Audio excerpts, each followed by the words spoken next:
আমি পারবো না, আমার দ্বারা আর সম্ভব নয়, সব শেষ হয়ে গেছে, আমার অনেক সময় চলে গেছে, আর সময় হাতে নেই, আমার কেউই সাহায্যকারী নেই, আমি অনেক কষ্টে আছি, অনেক টাকার দরকার এখন আমার, আমাকে দেখতে তো একদমই খারাপ, আমার কপালটাই তো খারাপ, আমি একদম হতাশায় ভুগছি, এরকমটাই মনে করছেন এই সময় দাঁড়িয়ে?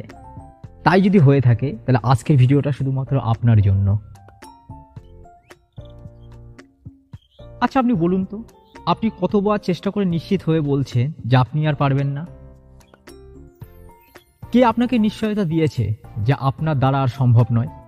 আপনি শুরুটা কবে আর কোথায় দেখলেন, বা শুরুটা কবে আর কোথায় করলেন যে শেষ বলছেন?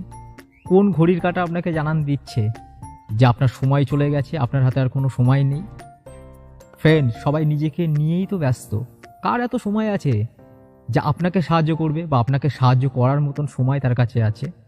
পৃথিবীতে এরকম একজন মানুষের নাম বলুন যিনি বলেছেন আমি আরামের সাথে খুব সহজভাবে সফল লাভ হয়েছি। টাকা হাতে নিয়ে জন্মগ্রহণ করেছে এমন একজন মানুষের নাম বলতে পারবেন?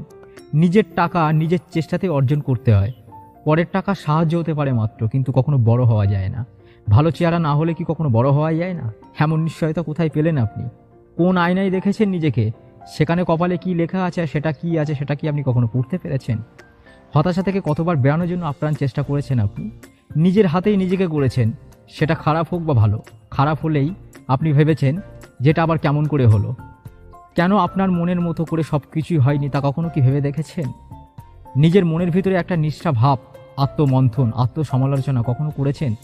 যদি ভেবে থাকেন তাহলে এটাও নিশ্চিত বুঝতে পারবেন নিজের হাতেই নিজেকে আবার গড়তে হবে, নতুন করে নতুনভাবে জেগে উঠতে হবে।